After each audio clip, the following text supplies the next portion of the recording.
उत्तराखंड के पौड़ी गढ़वाल जिले के श्रीकोट गांव में एक छोटा सा घर है। घर के बाहर से देखने पर कुछ खास नहीं लगता। टीन की छत, कच्चा आंगन, एक छोटा बगीचा। इसी घर में रहती थी 19 साल की अंकिता भंडारी, उसके माता पिता और उसका छोटा भाई। उसके पिता वीरेंद्र सिंह भंडारी एक सरकारी गेस्ट हाउस में चौकीदार की नौकरी करते थे। आमदनी ज्यादा नहीं थी, लेकिन परिवार चल जाता था। माँ हाउसवाइफ थी। घर में एक शांत, साधारण, मेहनतकश माहौल था। अंकिता बचपन से पढ़ाई में ठीक ठाक थी। घर में पैसे कम थे, पर उसने हमेशा मेहनत की। कभी स्कूल की फीस भरने में मुश्किल आई, कभी किताबें लेने में, लेकिन परिवार ने समहाउ संभाल दिया। उसके पिता चाहते थे कि उनकी बेटी कुछ बने, अच्छी नौकरी करे। अंकिता के मन में भी यही था, घर की आर्थिक हालात सुधारना। स्कूलिंग के बाद अंकिता ने होटल मैनेजमेंट, टूरिज्म से जुड़े कोर्स के बारे में सोचना शुरू किया, लेकिन फीस ज्यादा थी, इसलिए वह अपना मन मार कर सामान्य पढ़ाई करती रही। उसे कंप्यूटर और रिसेप्शन वर्क पसंद था। उसने स्थानीय जगहों पर छोटे छोटे काम भी किए ताकि कुछ अनुभव मिल जाए। गांव में नौकरी बिल्कुल नहीं थी, टूरिज्म एरियाज में काम मिल सकता था, इसलिए ऋषिकेश और आसपास के रेस्टोरेंट में अंकिता ने रिसेप्शनिस्ट के लिए अप्लाई किया। कुछ महीने की तलाश के बाद उसे पता चला कि यमुना नदी के किनारे स्थित वानतारा रिजॉर्ट में रिसेप्शनिस्ट की वैकेंसी है। रिजॉर्ट दूर था, लेकिन मौका अच्छा लगा। सैलरी ज्यादा नहीं थी, पर काम सीखने का अवसर था। घर वालों ने भी हाँ कर दिया। अंकिता रिजॉर्ट में ज्वाइन करने के लिए चली गई। रिजॉर्ट बाहर से बहुत सुंदर था, हरियाली,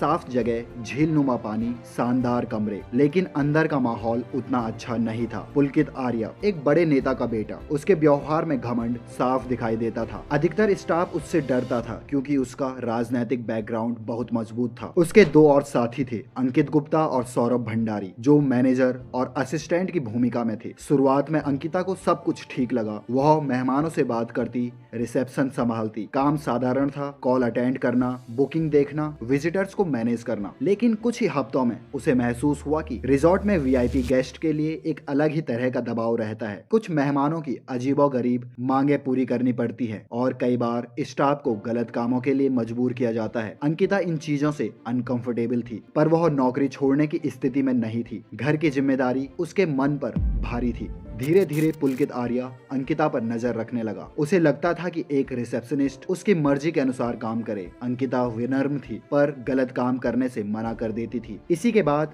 उसके बीच टकराव का माहौल बनने लगा। कुछ सोर्स बेस्ड रिपोर्ट्स के अनुसार रिजॉर्ट मैनेजमेंट वीआईपी गेस्ट को खुश करने के लिए कर्मचारियों को गलत दिशा में धकेलता था। अंकिता ने हमेशा इससे इनकार किया, और यही उसकी सबसे बड़ी गलती साबित हुई, क्योंकि उसे दबाया नहीं जा सकता था। पुलकित को यह बात बिल्कुल पसंद नहीं आई कि एक साधारण परिवार की लड़की उसके आदेशों को नकार दे। इससे उसकी ईगो हर्ट हुई। घटना से 3-4 दिन पहले अंकिता ने अपने एक करीबी दोस्त को मैसेज किया था कि रिजॉर्ट में कुछ गड़बड़ चल रहा है। उसने बताया था कि उसे कुछ वीआईपी गेस्ट को एक्स्ट्रा सर्विस देने के लिए कहा जा रहा है। अंकिता ने चैट में अपने फ्रेंड से ये भी कहा कि मैं गरीब रहना पसंद करूंगी, पर 10,000 के लिए खुद को नहीं बेचूंगी। और वह बहुत परेशान है। वह नौकरी छोड़ना चाहती थी, लेकिन अचानक नौकरी छोड़ने से घर के हालात खराब हो जाते, इसलिए वह सही समय का इंतजार कर रही थी। उसी अवधि में पुलकित और उसके साथियों के साथ उसका झगड़ा भी हुआ था, मेहमानों को लेकर और काम को लेकर। कुल मिलाकर माहौल खराब हो चुका था। घटना वाली रात 18 सितंबर 2022। रिजॉर्ट में उस दिन काम सामान्य था। शाम को स्टाफ ने अपनी अपनी ड्यूटीज खत्म की, लेकिन पुलकित, अंकित और सौरभ शराब पी रहे थे। तीनों एक ही गाड़ी में रिजॉर्ट के बाहर निकले। कुछ देर बाद उन्होंने अंकिता को फोन किया और बाहर बुलाया। अंकिता को न चाहते हुए भी उनका कहा मानना पड़ा, क्योंकि तीनों उसी के वर्क प्लेस में सीनियर स्टाफ और पुलकित आर्या ऑनर का बेटा था। गाड़ी में माहौल पहले से ही काफी टेंस था। तीनों शराब के नशे में थे और झगड़ालू अवस्था में। बाद में एविडेंस में यह बात सामने आई कि उसके बीच रिजॉर्ट के मेहमानों को लेकर तीखी बहस हुई थी। तीनों लड़कों ने अंकिता पर आरोप लगाया कि वह अपना काम ठीक से नहीं कर रही है। बहस बढ़ती गई। गाड़ी नहर के पास पहुंची, चीला नहर। झगड़ा इतना बड़ा कि अंकिता रोने लगी। उसने कहा कि वह घर जाना चाहती है, और ये तीनों डर गए कहीं ये इस रिजॉर्ट के सारे राज न खोल ले। लेकिन शराब में डूबा पुलकित बेकाबू था। तीनों में से किसी ने भी माहौल शांत नहीं किया। नहर के किनारे सब उतरे। बहस, आरोप और फिर अचानक धक्का। अंकिता नहर में गिर गई। चीला नहर की धारा बहुत तेज थी, कोई भी एक बार गिर जाए तो बचना लगभग नामुमकिन। वह बहाव में बह गई। तीनों आरोपी वहां से भाग गए। फोन स्विच ऑफ कर लिया,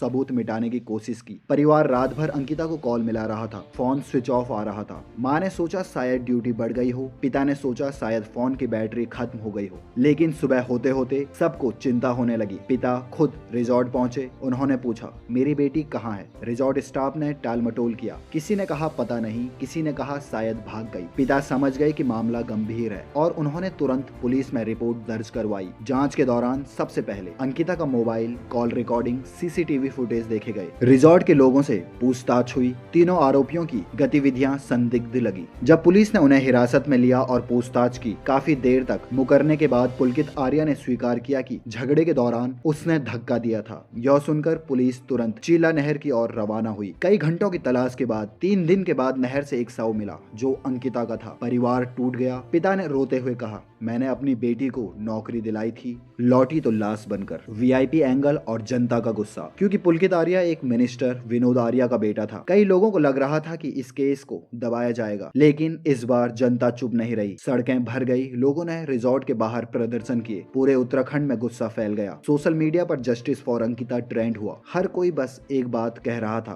वीआईपी कल्चर ने एक और लड़की की जान ले ली। आखिरकार दबाव बढ़ने पर सरकार ने रिजॉर्ट को डिमोलिश करने का आदेश दिया। बुलडोजर चले, इमारत गिरा दी गई। अंकिता के परिवार की हालत बेहद खराब थी। पिता हर रोज अदालत और पुलिस स्टेशन के चक्कर लगाते रहे। माँ की हालत बिगड़ गई। छोटा भाई सदमे में था। वे बार बार कहते, हमें सिर्फ इंसाफ चाहिए, बस इतना ही। केस कोर्ट में चल रहा है। हत्या, सबूत मिटाना, अपहरण। जनता की मांग एक ही है, सख्त सजा। की accused and motive. Accused number 1 Pulkit Arya, restaurant owner and son of BJP leader Vinod Arya. Accused second Saurabh Bhaskar, restaurant manager. Accused third Ankit Gupta, assistant manager. इन तीनों एक्यूज्ड ने पुलिस इंट्रोगेशन में बताया है कि अंकिता का मर्डर करने का सबसे बड़ा रीजन था, she refuse demands to provide special service to VIP guest. Kotdwar court ने 30 मई 2025 को IPC section of murder 302, assault of modesty 354 और इस पूरे मर्डर की प्लानिंग के लिए आईपीसी 120 बी के अंडर तीनों एक्यूज्ड को उम्र कैद की सजा दी है। अंकिता की फैमिली का कहना है कि इन तीनों को फांसी की सजा होनी चाहिए। और हाल ही में लीक हुए एक ऑडियो क्लिप से एक वीआईपी गेस्ट का भी नाम सामने आ रहा है, जिसके लिए अंकिता भंडारी परोसी जानी थी। पर वीआईपी गेस्ट बीजेपी पार्टी में गहरी पकड़ रखता है, जिस वजह से इतने लंबे टाइम से किसी की नजर में भी नहीं आया। अंकिता भंडारी की फैमिली का कहना है कि इस पर सीबीआई जांच होनी चाहिए ताकि कोई भी गुनहगार न बच पाए और जैसा हमारी बेटी के साथ हुआ वैसा आगे किसी भी बेटी के साथ न हो।